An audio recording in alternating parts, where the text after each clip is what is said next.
एका बाजूने पुण्यातल्या टेकड्या बिल्डर संपवत चालले, तर दुसऱ्या बाजूने टेकड्यांवरची झाडं अत्यंत विकृत मनस्थितीतली लोक तोडायला लागली, जाळायला लागली.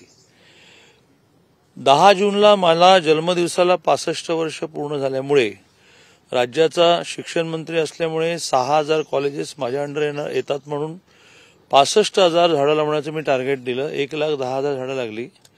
मी निर्णय असा केला, त्यातला एक स्पॉट आपण पूर्ण लक्ष केंद्रित करू म्हणून मातोबा टेकडीवर आम्ही 6,500 झाडं लावली. स्वतःच्या खिशातल्या खर्चाने माणसं अपॉइंट केली, पाईपलाईन केली, टाक्या उभ्या केल्या, टँकर लावला आहे. पण तिसऱ्यांदा आग लावली गेली. ही काय विकृती आहे मला कळत नाही. म्हणून थोडं रागाने मी इथे आलो आहे. पोलीस अधिकारी आलेले आहेत, फॉरेस्ट अधिकारी आलेले आहेत, नागरिक जे रोज फिरायला येतात आणि झाडांची जोपासना करतात ती पण मंडळी आहेत. त्याच्यातून आता असं आहे की सरकारी अधिकाऱ्यांना दोष देऊन काही उत्तर निघत नाही. त्यांना सोल्युशन विचारून जिथे अडचणी आहेत त्यात मदत करण्यातूनच मार्ग निघतात. आता असं ठरलेलं आहे की 13 तारखेपर्यंत ते सगळ्या प्रकारच्या सोल्युशन्सचा, मार्गांचा, की इथे वारंवार आगी का लागणार नाहीत, मग एक आले उत्तर, किंवा इथलं गवत कापून वेळेत खाली न्यायला पाहिजे. त्यात कोणीतरी अर्धी सिगारेट फेकतो आणि मग ते जळायला लागलं की ते फार लांबपर्यंत जातं. वरवरचं उत्तर आलंय.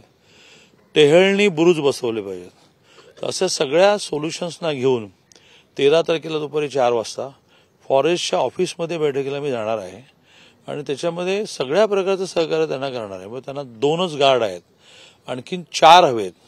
ते त्यांनी मागितले तर 2 वर्ष जातील सँक्शन व्हायला. CSRच्या माध्यमातून आम्ही 4 गार्ड देतो. परमनंट टेहळणी बुरुजाला नागपूरपर्यंत परवानगी द्यायला लागेल, पण टेम्पररी उभी करता येतात, उभे करून टाकू. अशा सोल्युशन्सवर 13ला आम्ही बसणार आहोत. मातोबा टेकडीवरची मी लावलेली 6,500 झाडं आणि लोकांनी लावलेली जवळजवळ 30-35,000 झाडं, ही एका अर्थाने, बाकी देश मोठा आहे, देशातलं जंगल मोठं आहे, महाराष्ट्रातलं मोठं आहे, त्याची काळजी मी घेतलीच पाहिजे. पण हा मी माझा एका अर्थाने मिशनचा विषय केला आहे.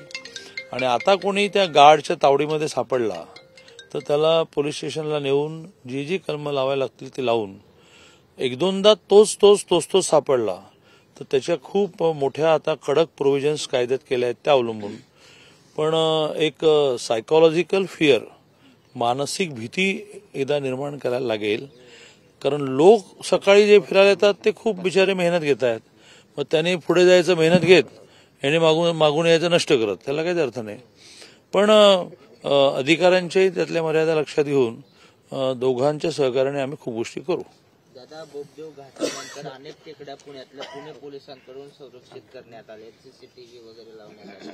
तसं काही पद्धतीनं उपाययोजना वन विभागाने? CCTVची माझी स्वतःचीच या देशातली मोठी कंपनी आहे. मी गणपतीपासून सुरुवात करून निवडणुकीपर्यंत 198 कॉलन्यामध्ये मोफत CCTV लावले, इथेही लावेन. त्यावर काम करायला सुरुवात करतोय. हे क्षेत्र जरा मोठं आहे, पोल उभे करायला लागतील, केबल खूप ओढायला लागेल, त्याच्यावर विचार करू. वरती जे मंदिर आहे तिथे सोलरच्या साह्याने लाईट्स लावणं, असा सोलरची माझी कंपनी आहे. तर मी माझ्या कंपनीला लगेच आदेश देतो आणि माझ्या कंपनीमधून मी जे करतो त्याच्यासाठी मी सरकारी पैसेही घेत नाही आणि लोकांकडे पैसे मागत नाही. एवढा CSR माझ्या कंपनीच्या प्रॉफिटमध्ये बसतो. त्यामुळे CC प्रॅक्टिकल आहे काय बघू, कारण क्षेत्र मोठं आहे, तोही विचार करू आपण. काही जण तुम्ही पत्रकारांपैकी सुद्धा 13 तारखेला दुपारी 4 वाजता कुठे बैठक आहे फॉरेस्ट ऑफिसमध्ये बघा. मी नागरिकांपैकी काही जणांना आवाहन केलंय. पार्टीचे आमचे डॉक्टर बुटाला उंबरकर येतील आणि तोपर्यंत फॉरेस्ट ऑफिसर विचार करतायत की काय काय करतात. त्याच्यात CCTV लावणं आलं, टेळणी बुरुज लावणं आलं, अजून 4 गार्ड लावणं आलं, 10 लेबर लावणं आलं, अशा काही गोष्टी घेऊ आपण. दादा, टेकडीवर सुरक्षेचा प्रश्न महत्वाचा आहे असं सांगितले, तर वन विभाग असेल, पोलीस असेल, त्यांच्या बाबतीत तुम्ही आता कडक कारवाईचे आदेश दिलेत? नाही, 2 गोष्टी मी केल्या. त्यांच्याकडे आता 2ची सिक्युरिटी आहे, 12 तासाला एक, 12 तासाला एक. त्याच्यामध्ये अजून 4 प्रायव्हेटली जोडू CSRच्या माध्यमातून.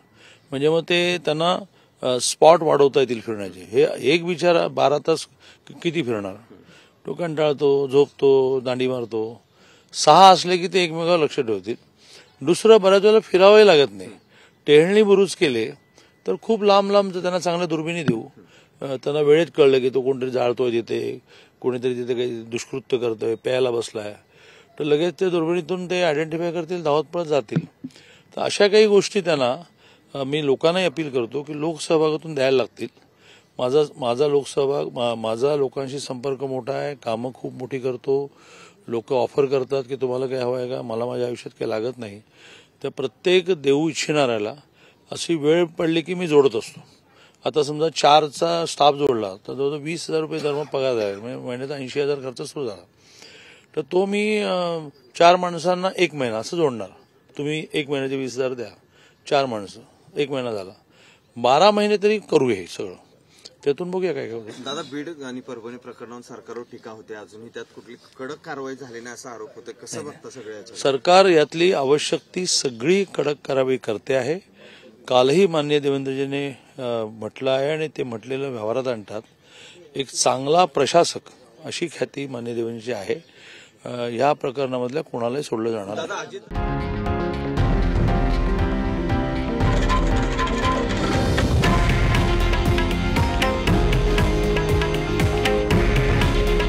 हे आहे देशातील नंबर 1 न्यूज नेटवर्क आणि आपण पाहत आहात TV9 मराठी.